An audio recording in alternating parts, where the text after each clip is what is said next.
Hi guys, Patharamattu സീരിയലിൻ്റെ ഒരു പുതുപുത്തൻ വിശേഷത്തിലേക്ക് എല്ലാവർക്കും സ്വാഗതം. ദേവയാനി അങ്ങനെ നയനയ്ക്ക് വേണ്ടിയിട്ട് ഒരു അവാർഡൊക്കെ അങ്ങ് ഒപ്പിച്ചു കൊടുക്കുകയാണ് കേട്ടോ. Best designer of the year അവാർഡാണ് കൊടുപ്പിക്കുന്നത്. അത് ദേവയാനിയാണ് ചെയ്യുന്നതെന്നുള്ള കാര്യമൊന്നും നയനയൊന്നും അറിയുന്നില്ല. പക്ഷേ ദേവയാനിയാണ് എല്ലാം അറേഞ്ച് ചെയ്തിരിക്കുന്നത്. വീട്ടിലും മറ്റുള്ളവരാരും ഇതൊന്നും അറിയുന്നില്ല കേട്ടോ. പക്ഷേ ഇതിനൊക്കെ ശേഷം എല്ലാവരും അറിയാണ് ദേവയാനി നയനെ ഒരുപാട് സ്നേഹിക്കുന്നുണ്ടെന്നും അമ്മായിയമ്മയും മരുമകളും തമ്മിലുള്ള അകലമൊക്കെ മാറി അവരൊരുപാട് അടുത്താണ് എന്നുമൊക്കെ. അതിനൊക്കെ ശേഷമുള്ള ഒരു വിശേഷമാണ് നമ്മൾ പങ്കുവയ്ക്കാൻ പോകുന്നത്. നമ്മുടെ വീഡിയോ ഇഷ്ടമാവുകയാണെങ്കിൽ ഒന്ന് ലൈക്ക് ചെയ്യണേ, ചാനൽ കൂടി ഒന്ന് സബ്സ്ക്രൈബ് ചെയ്ത് സപ്പോർട്ട് ചെയ്യണേ. അങ്ങനെ ദേവയാനി പറയുന്നുണ്ട് കേട്ടോ, ഈ അവാർഡ് എങ്ങനെയെങ്കിലും നയനയ്ക്ക് കൊടുക്കണം, അവൾക്ക് ഇഷ്ടപ്പെട്ട ഡിസൈനിലുള്ള മാലയും അവൾക്ക് ഗിഫ്റ്റായിട്ട് അവിടെ വെച്ച് കിട്ടണമെന്ന്. അങ്ങനെ അവരെല്ലാം അറേഞ്ച് ചെയ്യാണ്. ആ ഡിസൈനിലുള്ള മാല തന്നെ അനന്തമൂർത്തി ജ്വല്ലറിയിൽ പണിത് വയ്ക്കുകയാണ് കേട്ടോ. അങ്ങനെ ദേവയാനി ഗ്രേസിയുടെ മാള ആൻമരിയോട് പറയുകയാണ് കേട്ടോ, നമ്മൾ അവാർഡ് കൊടുക്കുമ്പം മെമ്മൻറ്റം കൊടുക്കുന്ന കൂടെ അവൾക്കൊരു ഗിഫ്റ്റായിട്ട് ഒരു മാല കൂടി കൊടുക്കണം. അവൾക്ക് ഇഷ്ടപ്പെട്ട ഒരു ഡിസൈനാണ്. ആ ഡിസൈനിലുള്ള ആ മാല തന്നെ ആ സമയത്ത് അവൾക്ക് ഗിഫ്റ്റായിട്ട് കൊടുക്കണം എന്ന് പറയുകയാണ്. അപ്പോൾ അവർ പറയുന്നുണ്ട്, അതിനൊക്കെ എന്താ ഇപ്പോൾ കുഴപ്പം, നമ്മളത് റെഡിയാക്കി തരാമല്ലോ. അപ്പം ദേവയാനി പറയാണ്, ഇതിൻ്റെയൊക്കെ ചിലവ് ഞാൻ വഹിച്ചോളാം, മൂർത്തി ജ്വല്ലറിയിൽ കൊടുത്ത് നമുക്ക് ചെയ്യിപ്പിക്കുകയും ചെയ്യാമെന്ന് പറയാണ്. അങ്ങനെ ആ ഡിസൈൻ മൂർത്തീസ് ജ്വല്ലറി കൊടുത്തിട്ട് അത് മാലയാക്കുകയാണ് കേട്ടോ. ഈ അവാർഡ് ദാന ചടങ്ങിൻ്റെ സമയത്ത് തന്നെ ദേവയാനി വേണം ഇത് കൊടുക്കുവാനായിട്ട് എന്നാണ് അവർ സംഘാടകരൊക്കെ തീരുമാനിച്ചിരിക്കുന്നത്. അങ്ങനെ ദേവയാനിയോട് പറയുന്നുണ്ട്, മേഡം കൂടി ഈ ഫംഗ്ഷന് വരണം, എന്തായാലും മേഡത്തിൻ്റെ മരുമോക്ക് ഈ അവാർഡ് കൊടുക്കുന്ന മേഡം തന്നെയാണ് ഏറ്റവും നല്ല ആളെന്ന് പറയണം. അപ്പോൾ ദേവയാനി പറയുന്നുണ്ട്, ഏയ് അതൊന്നും വേണ്ട, അതൊന്നും ഞാൻ ആഗ്രഹിക്കുന്നില്ല എന്ന് പറയാണ്. ഞാനാണ് ഇതിൻ്റെയൊക്കെ പിന്നിലെന്നുള്ള കാര്യമൊന്നും അവരറിയേം വേണ്ട എന്നിങ്ങനെ പറയാണ്. പക്ഷേ മേഡം ആ ചടങ്ങിന് അവിടെ എത്തണം, ഞങ്ങളുടെ ഒരു വിശിഷ്ട അതിഥിയായിട്ട് അവിടെ എത്തണം എന്ന് പറയാണ്. അപ്പോൾ ദേവയാനി സമ്മതിക്കുകയാണ് കേട്ടോ. ശരി, ഞാൻ ആ ചടങ്ങിൽ അവിടെ എത്താം എന്ന് പറയാണ്. അങ്ങനെ ദേവയാനി ആ ചടങ്ങിന് പോകാനായിട്ട് തയ്യാറാകുകയാണ് കേട്ടോ. അതേസമയം നയനയാവട്ടെ ആകെപ്പാടെ ഭയങ്കര സന്തോഷത്തിലാണ് കേട്ടോ, നയനയ്ക്ക് designer of the year award ലഭിക്കുന്നതിൽ. അപ്പം നയന ആദർശ് എന്നാണ്. അപ്പോൾ ആദർശ് പറയുന്നുണ്ട്, ഞാനൊരു വാലായിട്ടാണല്ലോ എന്ന് പറയാണ്. അപ്പം നയന പറയുന്നുണ്ട്, അങ്ങനെ വാലായിട്ടല്ല, ആദർശേട്ടൻ എപ്പോഴും എൻ്റെ കൂടെ തന്നെ ഉണ്ടാവണം, അതാണ് എൻ്റെ ആഗ്രഹം. ആദർശേട്ടനും അതുപോലെ ആദർശേട്ടൻ്റെ അമ്മയൊക്കെയാണ് എനിക്ക് പ്രചോദനമായിട്ടുള്ളത്. ഞാനിപ്പം ഈ നിലയിൽ designer of the year award വാങ്ങാൻ തന്നെ കാരണം ആദർശേട്ടൻ്റെ എല്ലാ സഹകരണവും അതുപോലെ ആദർശേട്ടൻ്റെ അമ്മയുടെ സഹകരണം കൊണ്ടൊക്കെയാണ് എന്നൊക്കെ പറയാണ് കേട്ടോ നയന. അങ്ങനെ ആ ദിവസം പോകാനായിട്ട് ഒരുങ്ങാണ്. അപ്പം നയന പറയുന്നുണ്ട്, അമ്മയ്ക്ക് സന്തോഷമായെന്ന് തോന്നുന്നുണ്ട് ഈ അവാർഡൊക്കെ കിട്ടുന്നതിന്. അമ്മ തന്നെ ആയിരിക്കും ചിലപ്പം ആൻമേരിയോട് പറഞ്ഞ് ഈ അവാർഡൊക്കെ അറേഞ്ച് ചെയ്തതെന്ന് പറയണം. അപ്പോൾ ആദർശ് പറയുന്നുണ്ട്, ഏയ് അങ്ങനെയൊന്നും ആയിരിക്കില്ല, അമ്മയ്ക്ക് അറിയായിരിക്കും, പക്ഷേ അമ്മ എങ്ങനെ പറഞ്ഞ് ചെയ്യിക്കുന്നൊന്നും തോന്നുന്നില്ല, താനിതിന് അർഹതയുള്ള ആളാണ്, അതുകൊണ്ടാണ് എന്ന് പറയണം. അപ്പോൾ നയന പറയുന്നുണ്ട്, എന്നാലും എനിക്ക് അർഹതയുണ്ടെങ്കിലും ഇത്ര പെട്ടെന്ന് ഇങ്ങനെ ഒരു അവാർഡ് കിട്ടുമെന്ന് ഞാൻ പ്രതീക്ഷിച്ചേയില്ല എന്ന് പറയണം. അപ്പോൾ ആദർശ് പറയുന്നുണ്ട്, അതൊക്കെ താൻ അർഹിക്കുന്നത് തന്നെയാണ്, അതുകൊണ്ട് അന്ന് നമുക്ക് പോയി അവാർഡ് വാങ്ങണമെന്ന് പറയാണ്. അപ്പോൾ പറയുന്നുണ്ട്, അമ്മയും വരുമോ ആ ഫംഗ്ഷന് എന്ന് പറയുമ്പോൾ ആദർശ് പറയാണ്, ചിലപ്പോൾ വരുമായിരിക്കും, അവരമ്മയും ക്ഷണിക്കുമായിരിക്കും, അമ്മ ആ ക്ലബിൻ്റെ ഭാഗമല്ലേ, അതുകൊണ്ട് എത്തുമായിരിക്കും എന്ന് പറയണം. അപ്പം നയന പറയുന്നുണ്ട്, ഇനി എനിക്ക് അവാർഡ് കിട്ടുന്നതുകൊണ്ടെങ്ങാനും അമ്മ വരാതിരിക്കുമോ എന്ന് പറയുക. അപ്പോൾ ആദർശ് പറയുന്നുണ്ട്, അതൊന്നും നമുക്കറിയില്ല, അമ്മ എന്തായാലും എത്തുമെന്ന് തന്നെയാണ് എൻ്റെ മനസ്സ് പറയുന്നത് എന്ന് പറയണം. അപ്പം നയന പറയുന്നുണ്ട്, അമ്മ കൂടി അവിടെ ഉണ്ടെങ്കിൽ ഞാൻ ആ അവാർഡ് വാങ്ങുന്ന സമയത്ത് അമ്മ അവിടെ ഉണ്ടായിരുന്നെങ്കിൽ എനിക്ക് ഒരുപാട് സന്തോഷമായേനെ, അവാർഡ് കിട്ടുന്നതിൻ്റെ ഇരട്ടി മധുരം ആയേനെ എന്നൊക്കെ പറയുന്നുണ്ട് കേട്ടോ. അങ്ങനെ ആ ചടങ്ങിൻ്റെ ദിവസമാവുകയാണ്. ദേവയാനിയാണെങ്കിൽ ഭയങ്കര സന്തോഷത്തിലാണ് കേട്ടോ ആ ചടങ്ങിന് പോകാനായിട്ട്. അങ്ങനെ ദേവയാനി രാവിലെ ഒരുങ്ങാണ് കേട്ടോ. ഒരുങ്ങുമ്പം ഓർക്കാണ്, നയനയും ആദർശും കൂടി എനിക്ക് വാങ്ങിത്തന്ന ആ സാരി, അതെനിക്ക് ഏറ്റവും പ്രിയപ്പെട്ടതാണ്, ഏറ്റവും ഇഷ്ടപ്പെടുന്ന സാരിയാണ് അത് ഉടുത്തിട്ട് തന്നെ പോകാം നയനയുടെ ആ ഫംഗ്ഷന്, കാരണം അവൾ വാങ്ങിത്തന്ന സാരിയല്ലേ എന്നൊക്കെ ഇങ്ങനെ വിചാരിക്കുകയാണ്. അങ്ങനെ നയന വാങ്ങിക്കൊടുത്ത ആ സാരിയൊക്കെ ഉടുത്ത് ദേവയാനി ഒരുങ്ങുന്നുണ്ട് കേട്ടോ. അപ്പോൾ ആദർശം നയനയും അതിനൊക്കെ മുമ്പ് തന്നെ ഫംഗ്ഷനായിട്ട് പോവുകയാണ്.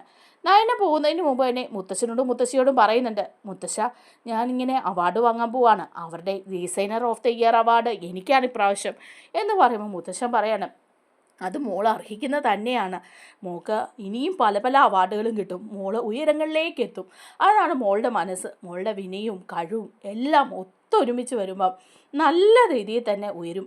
അതിന് നമ്മുടെ ജ്വല്ലറി ഒരു ഭാഗമായെന്ന് മാത്രമേ ഉള്ളൂ, അല്ലാതെ മോളുടെ കഴിവ് കൊണ്ട് തന്നെയാണ് ഉയർന്നു വന്നത്. ഇനിയിപ്പോൾ മൂർത്തീസ് ജ്വല്ലറിയിലെ ഡിസൈനർ അല്ലായിരുന്നുവെങ്കിൽ പോലും ചിലപ്പോൾ മോള് ഉയരങ്ങളിൽ തന്നെ എത്തും, എത്തേണ്ടവർ അവിടെ തന്നെ എത്തും. അതാണ് മോളുടെ ഹാർഡ് വർക്കിൻ്റെ ഫലമാണ് എന്നൊക്കെ മുത്തശ്ശൻ പറയാണ് കേട്ടോ. അപ്പം മുത്തശ്ശിയും പറയുന്നുണ്ട് നല്ലതേ വരുള്ളൂ നയനമോക്ക് എന്ന് പറയാണ്. അങ്ങനെ അവരൊക്കെ സംസാരിക്കുന്ന കേൾക്കുമ്പം അനാമികയും ജാനകിയും ജലജയും അവിടെ നിൽപ്പുണ്ട് കേട്ടോ. ജലജയ്ക്കൊന്നും ഒട്ടും ഇഷ്ടപ്പെടുന്നില്ല. ജലജ അപ്പോൾ പറയുന്നുണ്ട്, ഒരു designer of the year award ഇത് ഏടത്തി എങ്ങാനും പറഞ്ഞൊപ്പിച്ചതാണോ എന്ന് ഞങ്ങൾക്ക് സംശയമുണ്ട് എന്ന് പറയുമ്പോൾ മുത്തശ്ശൻ പറയണം, അതെന്താ ജലജ നിനക്ക് അങ്ങനെ ഒരു സംശയം? ദേവയാനി നയനയ്ക്ക് വേണ്ടി സംസാരിക്കാറില്ലല്ലോ, പിന്നെ ഇപ്പം ഈ അവാർഡിനായിട്ട് ദേവയാനി പറയുമെന്ന് തോന്നുന്നുണ്ടോ എന്ന് ചോദിക്കുമ്പോഴേക്കും അനാമിക പറയാണ്, ഇപ്പോൾ വല്യമ്മയ്ക്ക് വലിയ സന്തോഷമാണ്. നയനയുടെ കാര്യങ്ങളൊക്കെ കേൾക്കുമ്പം ഒരുപാട് ഇഷ്ടമാണ്. എതിർത്തൊന്നും അങ്ങനെ സംസാരിക്കാറുമില്ല. ഇപ്പം മരുമോൾ ഒരുപാട് ഉയരങ്ങളിലെത്തുന്ന കാണുമ്പോൾ ഭയങ്കര സന്തോഷമാണ്. അതുകൊണ്ട് ചിലപ്പോൾ വല്യമ്മ തന്നെ എല്ലാം ശരിയാക്കിയതായിരിക്കും. അല്ലാതെ ഇപ്പോൾ ഇവർക്ക് designer of the year award കിട്ടാൻ മാത്രമുള്ള ഡിസൈനൊന്നും ചെയ്യുന്നുണ്ടെന്ന് എനിക്ക് തോന്നുന്നില്ല എന്ന് പറയാണ്. അപ്പോൾ ജാനകിയും പറയാം, ശരിയാ, എന്ത് ഡിസൈനാണ് ഇവൾ ചെയ്യുന്നത്? 4, 3, 7 പേർക്ക് ഇഷ്ടപ്പെടുന്ന ഡിസൈൻ. നയനാസ് കളക്ഷൻസ് എന്ന് പേരും കൊടുത്ത് മൂർത്തീസ് ജ്വല്ലറി വിൽക്കുന്നത് കാരണം അത് ചിലവാകുന്നു. മൂർത്തീസ് ജ്വല്ലറിയുടെ ബ്രാൻഡ് നെയിം ഉള്ളത് കൊണ്ടാണ് അത് പോകുന്നത്. വെറുതെ ഒരു നയന ഡിസൈൻ എന്ന് പറഞ്ഞു കൊടുത്താൽ ഒന്നും പോകാൻ പോകുന്നില്ല. പിന്നെ ഇപ്പോൾ ഇങ്ങനെയുള്ള അവാർഡുകൾ അത് അവരുടെ പൊങ്ങച്ചം കാണിക്കാൻ ആരെയെങ്കിലുമൊക്കെ എഴുന്നള്ളിച്ച് കൊണ്ടുവരുന്നതാ എന്ന് പറയാണ്. അപ്പം ജലജയം പറയാം, ശരിയാ, മൂർത്തീസ് ജ്വല്ലറിയിലെ നയന ആദർശിൻ്റെ ഭാര്യയിലെ നയന, അതുകൊണ്ട് തന്നെ നമ്മുടെ കയ്യിൽ നിന്ന് കുറേ പണമൊക്കെ ആ ക്ലബ്ബുകാർക്ക് കിട്ടണം. അത് മാത്രമല്ല ഏടത്തിയൊക്കെ ആ ക്ലബിലെ മെമ്പറുമാണ്. അപ്പോൾ ഏടത്തി ഒന്ന് സുഖിപ്പിക്കാൻ വേണ്ടിയിട്ടായിരിക്കും ചിലപ്പോൾ അവർ ഈ അവാർഡ് കൊടുക്കുന്നത്, അല്ലാതെ നയനയുടെ കഴിവുകൊണ്ടാണെന്നൊന്നും ഞങ്ങൾക്ക് തോന്നുന്നില്ല എന്നിങ്ങനെ പറയുമ്പോൾ മുത്തശ്ശൻ പറയാം, ഒന്ന് നിർത്ത്, നിങ്ങളുടെ ഈ കുശുമ്പും അസൂയൊക്കെ ഒന്ന് നിർത്താറായില്ലേ ഇതുവരെ? നയനമോൾ ഇവിടെ വന്ന കാലം തൊട്ട് തുടങ്ങിയതാണല്ലോ എല്ലാവരും. ഇപ്പോഴും അവൾ ഓരോ കാര്യത്തിലും നന്മ തെളിയിച്ചുകൊണ്ടേ ഇരിക്കുകയാണ്. അവൾ ഉയർന്നു പോയിക്കൊണ്ടിരിക്കുകയാണ്. നിങ്ങളെ കൊണ്ടൊക്കെ എന്താ സാധിക്കുന്നത്? നിങ്ങൾക്കൊക്കെ എന്ത് ഉയർച്ചയുണ്ടാകുന്നത്? ഒന്ന് മിണ്ടാതിരിക്കാവോ എന്ന് ചോദിക്കുകയാണ് മുത്തശ്ശൻ. അങ്ങനെ നയനയും ആദർശവും യാത്ര പറഞ്ഞ് പോവാണ് കേട്ടോ ഫംഗ്ഷനായിട്ട്. അതേസമയം ദേവയാനിയും ഒരുങ്ങി വരികയാണ്. അപ്പോൾ ദേവയാനി ഒരുങ്ങി വന്നിട്ട് മുത്തശ്ശനോട് പറയുന്നുണ്ട്, അച്ഛാ, ഞാൻ ആ ക്ലബിലെ പരിപാടിക്ക് പോവാണ്. അവിടെ ഒരു അവാർഡൊക്കെ കൊടുക്കുന്ന ചടങ്ങുണ്ട്. പ്രഗത്ഭരായ സ്ത്രീകളെ ആദരിക്കുന്ന ഒരു ചടങ്ങാണ്. അതിനായിട്ട് അവരെന്നെ വിളിച്ചിട്ടുണ്ട് മുഖ്യാതിഥിയായിട്ട്. അതുകൊണ്ട് തന്നെ ഞാനങ്ങോട്ട് പോവുകയാണെന്ന് പറയാണ്. അപ്പം മുത്തശ്ശൻ പറയാണ്, ആഹാ, വളരെ സന്തോഷം.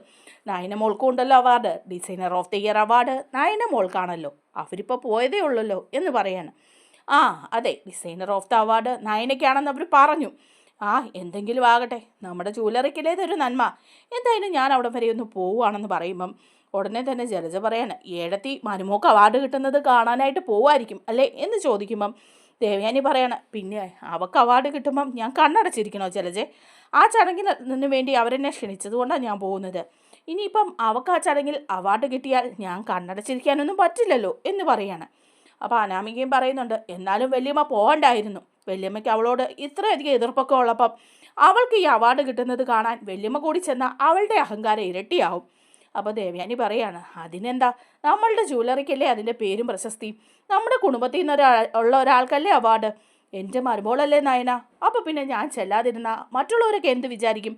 എനിക്ക് അവൾക്ക് അവാർഡ് കിട്ടുന്നത് ഇഷ്ടമില്ലാത്തത് കൊണ്ടായിരിക്കും ഞാൻ ചെല്ലാത്തതെന്നല്ലേ വിചാരിക്കുള്ളൂ. അതുകൊണ്ട് ഞാൻ ഏതായാലും ആ ചടങ്ങിന് പോവാണ്. ടി വിയിലൊക്കെ ഉണ്ട്, ലൈവായിട്ട് നിങ്ങൾക്ക് ഇവിടെ നിന്ന് കാണാമല്ലോ എന്നും പറയുന്നുണ്ട് കേട്ടോ. അങ്ങനെ ദേവയാനി ചടങ്ങിനായിട്ട് പോവാണ് കേട്ടോ. അവിടെ ചെന്ന് കഴിയുമ്പം അവാർഡ് ദാന ചടങ്ങിന് മുമ്പ് നയനയോട് 2 വാക്ക് സംസാരിക്കാനായിട്ട് അവർ പറയുന്നുണ്ട്. അപ്പോൾ നയന പറയുന്നുണ്ട്, എനിക്ക് ഒരു അവാർഡ് കിട്ടുന്നതിനും എന്തെങ്കിലുമൊക്കെ ഞാൻ ആയിട്ടുണ്ടെങ്കിൽ അവിടം വരെ എത്താനും ഒക്കെ എന്നെ സഹായിച്ചത് ആദർശേട്ടൻ്റെ കുടുംബവുമാണ്. അവരുടെ ഒറ്റ സപ്പോർട്ട് കൊണ്ടാണ് ഞാൻ ഈ നിലയിലെത്തിയത്. ഒരു പ്രതിമ നിർമ്മാണക്കാരനായ ഗോവിന്ദൻ്റെ മകളാണ് ഞാൻ. അവിടെ കുറച്ചൊക്കെ പ്രതിമകൾ നിർമ്മിക്കുകയും എൻ്റെ കഴിവുകൾ പ്രകടിപ്പിക്കുകയും ഒക്കെ ചെയ്തുകൊണ്ടിരുന്നതാണ്. പക്ഷേ ഒരിക്കലും ഞാൻ ഇങ്ങനെ 4 പേരറിയുന്ന ഒരു നിലയിൽ എത്തുമായിരുന്നില്ല. അങ്ങനെ അനന്തപുരി തറവാട്ടിലെത്തിയത് കൊണ്ട് അവിടുത്തെ മുത്തശ്ശൻ്റെയും മുത്തശ്ശിയുടെയും അതുപോലെ ആദർശേട്ടൻ്റെയും അമ്മയുടെയും അച്ഛൻ്റെയും എല്ലാവരുടെയും സപ്പോർട്ട് കൊണ്ടാണ് ഞാൻ മൂർത്തീസ് ജ്വല്ലറിയിലെ ചീഫ് ഡിസൈനറായത്. അതുകൊണ്ട് തന്നെയാണ് ലോകം അറിയപ്പെടുന്ന ഒരു ഡിസൈനറായിട്ട് ഇന്ന് ഞാൻ മാറിയതും ഇങ്ങനെ ഇപ്പം ഇവിടെ നിന്ന് ഈ അവാർഡ് വാങ്ങിക്കാൻ ഇടയായതും ഒക്കെ. അതിനെല്ലാം ഏറ്റവും അധികം ഞാൻ കടപ്പെട്ടിരിക്കുന്നത് ആദർശേട്ടനോടാണ്. ആദർശേട്ടൻ എല്ലാ കാര്യത്തിലും എൻ്റെ ഒപ്പം നിന്ന് എന്നെ സഹായിക്കും. ഇങ്ങനൊരു പങ്കാളി ഉണ്ടായത് തന്നെയാണ് എൻ്റെ സന്തോഷം എന്നൊക്കെ പറയാണ്. രണ്ടാമതായിട്ട് ഞാൻ നന്ദി പറയുന്നത് ആദർശേട്ടൻ്റെ അമ്മയോടാണ് എന്ന് പറയുകയാണ് കേട്ടോ. അപ്പം ദേവയാനിക്ക് ഭയങ്കര സന്തോഷമാവുകയാണ് നയന നിന്ന് പ്രസംഗിക്കുന്നതൊക്കെ കാണുമ്പോൾ. അപ്പോൾ പറയാണ് ആദർശേട്ടൻ്റെ അമ്മയുടെ ഒറ്റ സപ്പോർട്ടാണ് ഞാനിപ്പോൾ ഈ designer of the year award വാങ്ങാൻ കാരണമായത്. കാരണം മൂർത്തീസ് ജ്വല്ലറിയിലേക്ക് ചീഫ് ഡിസൈനറായിട്ട് എന്നെ സെലക്ട് ചെയ്തപ്പോഴേക്കും അമ്മയാണ് പറഞ്ഞത് എന്തായാലും നയന പോകണമെന്നും കഴിവുകൾ തെളിയിക്കണമെന്നും ഒക്കെ. അങ്ങനെ കുടുംബത്തിൽ നിന്നുണ്ടാകുന്ന ഓരോ സപ്പോർട്ടും എൻ്റെ ഓരോ ഡിസൈനുകളും അമ്മയ്ക്ക് ഇഷ്ടപ്പെടുകയും ഒക്കെ ചെയ്യുന്നത് കൊണ്ടും അമ്മയുടെ സ്നേഹം കൊണ്ടും സപ്പോർട്ട് കൊണ്ടും ഒക്കെയാണ് ഞാനിപ്പോൾ ഇന്നിവിടെ നിൽക്കുന്നത്. അതുകൊണ്ട് എനിക്കൊരു ആഗ്രഹമുണ്ട് എന്ന് പറയാണ്. അപ്പോൾ അവർ ചോദിക്കുന്നുണ്ട് എന്താണെന്ന്. അപ്പോൾ നയന പറയുന്നുണ്ട് അമ്മ തന്നെ എനിക്ക് ഈ അവാർഡ് തരണം എന്നുള്ളതാണ് എൻ്റെ ആഗ്രഹം. ആദർശേട്ടൻ്റെ അമ്മ എനിക്ക് ഈ അവാർഡ് തരണം, ആദർശേട്ടൻ നമ്മുടെ കയ്യിൽ നിന്ന് ഇത് വാങ്ങണം എന്ന് നയന പറയുകയാണ് കേട്ടോ. അപ്പോൾ ഇത് കേൾക്കുമ്പോൾ ദേവയാനിയുടെ കണ്ണ് നിറഞ്ഞു വരികയാണ്. അപ്പോൾ ദേവയാനി മനസ്സിലിങ്ങനെ ആലോചിക്കുകയാണ്, ദൈവമേ ഇവളെന്താ ഈ പറയുന്നത്, എൻ്റെ കയ്യിൽ നിന്ന് അവാർഡ് വാങ്ങണമെന്ന്. ഇവൾ അവാർഡ് വാങ്ങുന്നത് തന്നെ എനിക്ക് ഏറ്റവും സന്തോഷമുള്ള കാര്യമാണ്. അത് കണ്ണ് നിറച്ച് കാണാൻ വേണ്ടിയിട്ടാണ് ഞാനിവിടെ ഈ മുൻപിൽ വന്നിരിക്കുന്നത്. ഇപ്പോൾ അവൾ പറയുന്നത് കേട്ടില്ലേ, എൻ്റെ കയ്യിൽ നിന്ന് അവാർഡ് വാങ്ങണമെന്ന്. എന്ത് പാവാണ് നയന. ഞാൻ ഒരു കണക്കിന് അവളെ എത്രമാത്രം ദ്രോഹിച്ചിട്ടുണ്ട്, എന്തുമാത്രം ഉപദ്രവിച്ചിട്ടുണ്ട്. എന്നിട്ടും ഇപ്പോൾ ആദർശിൻ്റെ കയ്യിൽ നിന്നോ മറ്റാളുടെ കയ്യിൽ നിന്നോ അല്ല, എൻ്റെ കയ്യിൽ നിന്ന് തന്നെ അവാർഡ് വാങ്ങുന്നതാണ് അവൾക്ക് ഈ ലോകത്തിൽ ഏറ്റവും സന്തോഷം എന്ന് പറയുന്നു. ഞാൻ എന്താ ചെയ്യേണ്ടത്? അവൾക്ക് അവാർഡ് കൊടുക്കണോ? ഇനി കൊടുക്കാൻ പോകാതിരുന്ന അത് ആ കുട്ടി ഒരുപാട് വേദനിപ്പിക്കില്ലേ? എനിക്ക് കരൾ തരികയും എനിക്ക് വേണ്ടി ഇത്രയൊക്കെ സഹായിക്കുകയും ഒക്കെ ചെയ്ത നയനയ്ക്ക് ഞാൻ അവാർഡ് കൊടുത്തില്ലേ, ആ കുട്ടിയുടെ മനസ്സ് ഒരുപാട് വേദനിക്കും. ഇത്ര ആളുകളുടെ മുമ്പിൽ അവൾ കരയും. അതെനിക്ക് കാണാൻ വയ്യ. എന്തായാലും വേണ്ടില്ല, അവൾക്ക് ഈ ചടങ്ങിൽ അവാർഡ് കൊടുക്കാൻ ഞാൻ തയ്യാറാണ് എന്നിങ്ങനെ വിചാരിക്കുകയാണ് കേട്ടോ ദേവയാനി. അതേസമയം ഇതൊക്കെ ടി വി കൂടെ കണ്ടുകൊണ്ടിങ്ങനെ ഇരിക്കുകയാണ് മറ്റുള്ളവരെല്ലാം. അപ്പം ഉടനെ തന്നെ അനാമിക പറയുന്നുണ്ട്, പിന്നെ ഇപ്പം വല്യമ്മ കൊടുക്കും അവാർഡ്, നോക്കിയിരുന്നാൽ മതി. അവളുടെ ആഗ്രഹം ചില്ലറയൊന്നും അല്ലല്ലോ. ആ ചടങ്ങിൽ ഇത്ര ആളുകളുടെ മുമ്പിൽ വെച്ച് വല്യമ്മയെ ചെറുതാക്കാൻ വേണ്ടിയിട്ടല്ലേ അവളിങ്ങനെ പറയുന്നത്. അവൾക്കിപ്പം വല്യമ്മയുടെ കയ്യിൽ നിന്ന് തന്നെ അവാർഡ് വാങ്ങിയില്ലേ ഉള്ളൂ. കൊള്ളാം, അവൾ മർമ്മത്ത് തന്നെയാണ് പിടിച്ചിരിക്കുന്നത് എന്ന് പറയാണ്. അപ്പം ജലജ പറയുന്നുണ്ട്, പിന്നെ ഏടത്തിയൊന്നും കൊടുക്കില്ലെന്നേ, കാക്ക മലന്ന് പറഞ്ഞാലും ഏടത്തി അവൾക്ക് അവാർഡ് കൊടുക്കാനൊന്നും പോകുന്നില്ല. പിന്നെ ഏടത്തിയുടെ കയ്യിൽ നിന്ന് അവാർഡ് വാങ്ങിക്കാൻ നോക്കിയിരിക്കുന്നു, എന്തൊരു അഹങ്കാരമാണെന്ന് നോക്കണേ അവൾക്ക് എന്നൊക്കെ പറയാണ് കേട്ടോ. അതേസമയം ദേവയാനി ഒരുപാട് ആഗ്രഹിച്ചിങ്ങനെ ഇരിക്കുകയാണ് കേട്ടോ നയനയ്ക്ക് അവാർഡ് കൊടുക്കാനായിട്ട്. അങ്ങനെ ചടങ്ങ് വരെയാണ് അവാർഡ് കൊടുക്കുന്നത്. അങ്ങനെ അവാർഡ് കൊടുക്കുന്ന സമയത്ത് വിളിക്കുകയാണ് കേട്ടോ ദേവയാനിയെ. അവർ എന്തായാലും മരുമോൾക്ക് അവാർഡ് കൊടുക്കാനായിട്ട് അമ്മായിയമ്മ തന്നെ വരണമെന്ന് പറയാണ്. അങ്ങനെ ദേവയാനി സന്തോഷത്തോടു കൂടി തന്നെ സ്റ്റേജിലേക്ക് കയറി ചെല്ലുകയാണ്. അങ്ങനെ നയനയ്ക്ക് അവാർഡ് കൊടുക്കുകയാണ് ദേവയാനി. എന്നിട്ട് ഉടനെ തന്നെ അവർ അനൗൺസ് ചെയ്യുന്നുണ്ട്, ഈ അവാർഡ് മാത്രമല്ല ഒരു സ്പെഷ്യൽ ഗിഫ്റ്റ് കൂടിയുണ്ട് എന്ന് പറയുകയാണ്. നയനയ്ക്ക് വേണ്ടിയിട്ട് ദേവയാനി മേഡം ഒരുക്കിയിരിക്കുന്ന ഒരു സ്പെഷ്യൽ സമ്മാനമാണ്, അതുകൂടി കൊടുക്കണം മേഡം എന്ന് പറയുന്നുണ്ട് കേട്ടോ. എന്നിട്ട് ആ മാല, ആ നയനയ്ക്ക് ഇഷ്ടപ്പെട്ട ഡിസൈനിലുള്ള ആ മാല അത് ഗിഫ്റ്റായിട്ട് കൊടുക്കുകയാണ്. അത് ദേവയാനി നയനയുടെ കഴുത്തിൽ അണിഞ്ഞ് കൊടുക്കുകയാണ് കേട്ടോ. അപ്പോൾ ആ സമയത്ത് ഭയങ്കരമായിട്ട് കണ്ണ് നിറയാണ് നയനയ്ക്ക് ഒരുപാട് സന്തോഷമാവാണ്. നയന അപ്പോൾ ചോദിക്കുന്നുണ്ട്, അമ്മ ഈ മാല എനിക്കിഷ്ടമാണെന്ന് പറഞ്ഞ് ഈ മാല തന്നെ അമ്മ കരുതി വെച്ചോ എന്ന് ചോദിക്കുകയാണ്. പക്ഷേ ദേവയാനി ഒന്നും മിണ്ടുന്നില്ല കേട്ടോ. ദേവയാനി നയനയ്ക്ക് അവാർഡ് കൊടുത്തതിന് ശേഷം കവിളിൽ ഒരു ഉമ്മ കൊടുക്കുകയും കെട്ടിപ്പിടിച്ച് ഉമ്മ വയ്ക്കുകയും ഒക്കെ ചെയ്യുന്നുണ്ട്. രണ്ടുപേരും ഒരുമിച്ച് നിന്ന് ഫോട്ടോ എടുക്കുകയും സെൽഫി എടുക്കുകയൊക്കെ ചെയ്യുകയാണ്. അപ്പോൾ ഇതെല്ലാം നമ്മുടെ വീട്ടിലിരുന്ന് കാണുകയാണ് കേട്ടോ മറ്റുള്ള അസൂയക്കൂട്ടങ്ങൾ. അവർക്കാണെങ്കിൽ അതൊന്നും ഒട്ടും ദഹിക്കുന്നില്ല. ഇതെന്താണ് ഈ സംഭവിക്കുന്നത് എന്നുള്ള രീതിയിൽ ഇരിക്കുകയാണ്. അനാമിക പറയുന്നുണ്ട്, ഇത് കണ്ടോ ഇപ്പം എല്ലാവരും പറഞ്ഞ്, ഞാൻ കഴിഞ്ഞ ദിവസം പറഞ്ഞില്ലേ വല്യമ്മയ്ക്ക് നല്ല മാറ്റമുണ്ട്. വല്യമ്മ നയനെ അംഗീകരിച്ചു, ആദർശേട്ടൻ്റെ ഭാര്യയായിട്ടും ഇവിടുത്തെ മൂത്ത മരുമകളായിട്ടും അംഗീകരിച്ചു. ഇപ്പം കണ്ടില്ലേ അത്ര ആളുകളുടെ മുമ്പിൽ വെച്ച് അവാർഡ് കൊടുക്കുന്നു, അവൾക്ക് ഇഷ്ടപ്പെട്ട ഡിസൈനിലുള്ള മാല വാങ്ങി കൊടുക്കുന്നു, അതുപോരാഞ്ഞിട്ട് കെട്ടിപ്പിടിക്കുന്നു, ഉമ്മ വയ്ക്കുന്നു, സെൽഫി എടുക്കുന്നു, എന്തെല്ലാം കാണണം നമ്മൾ. ഇപ്പോൾ മനസ്സിലായില്ലേ അവൾക്ക് ഈ അവാർഡ് തന്നെ ഒപ്പിച്ചു കൊടുത്തിരിക്കുന്നത് വല്യമ്മയാണ്, അല്ലാതൊന്നുമല്ല. അവളുടെ ഡിസൈൻ്റെ മേന്മ കൊണ്ട് കിട്ടിയ അവാർഡൊന്നും അല്ല ഇത് വല്യമ്മ അവൾക്ക് വേണ്ടി ഒപ്പിച്ചു കൊടുത്ത അവാർഡ് തന്നെയാണ്. അതുകൊണ്ടല്ലേ എല്ലാം വല്യമ്മയുടെ ഇഷ്ടത്തിന് തന്നെ നടക്കുന്നത്. ഇപ്പോൾ വല്യമ്മയുടെ കയ്യിൽ നിന്ന് അവാർഡ് കൂടി വാങ്ങിയതിൻ്റെ അഹങ്കാരമായിരിക്കും ഇനി അവൾക്ക് എന്ന് പറയുമ്പം ജാനകിയും പറയാം, ശരിയാ, ഇനി ഇങ്ങോട്ട് വന്നു കഴിഞ്ഞാൽ നമ്മൾ അവളെ സഹിക്കണമല്ലോ. ഏടത്തി എന്നാലും ഇങ്ങനൊരു ചതി ചെയ്യുമെന്ന് ഞാനും വിചാരിച്ചില്ല. അപ്പോൾ ജലജയും പറയാണ്, കാര്യങ്ങളെല്ലാം മറിഞ്ഞ് തിരിഞ്ഞ് പോവാണ് കേട്ടോ ജാനകി, നീ ഒരു കാര്യം ശ്രദ്ധിച്ചോണം. ഏടത്തേക്ക് ഒരാഗ്രഹമേ ഉള്ളൂ, ഈ കമ്പനികളുടെയും സ്ഥാപനത്തിൻ്റെയും എല്ലാ ഉത്തരവാദിത്വവും ആദർശിനെ ഏൽപ്പിക്കുക. ഇപ്പോൾ തന്നെ എല്ലാ കമ്പനികളുടെയും MD ആദർശാണ്. പിന്നെ നമ്മുടെ മക്കൾ, എൻ്റെ മകൻ അബിയെ അങ്ങ് ഒഴിച്ചിട്ടിരിക്കുകയാണ്. അവൻ ഉഴപ്പനാണെന്ന് പറഞ്ഞ് അവന് ശമ്പളം മാത്രം കൊടുത്ത് വെറുതെ അവിടെ ഒരു പേരിന്, അല്ലാതെ ഒരു അധികാരവും അവനില്ല. അതുപോലെ അല്ലായിരുന്നു അനിയെ ഓരോ കാര്യങ്ങളും ഏൽപ്പിക്കുന്നുണ്ടായിരുന്നു. ഇനിയിപ്പോൾ അതും പ്രതീക്ഷിക്കേണ്ട. അനാമിക മോൾക്കും അനിക്കും ഒന്നും പ്രതീക്ഷിക്കേണ്ട. എല്ലാം ഏടത്തി കൂടി അറിഞ്ഞുകൊണ്ടാണ്. ഇനി ആദർശിനും നയനയ്ക്കുമായിരിക്കും അവിടെ എല്ലാ പദവികളും. അതുകൊണ്ട് തന്നെ നമ്മൾ ഇനി കുറച്ച് സൂക്ഷിക്കണം. നമ്മൾ 3 പേരും ഒരുമിച്ച് നിന്നാൽ മാത്രമേ ഉള്ളൂ ഇവരെ ചെറുക്കാൻ പറ്റുള്ളൂ.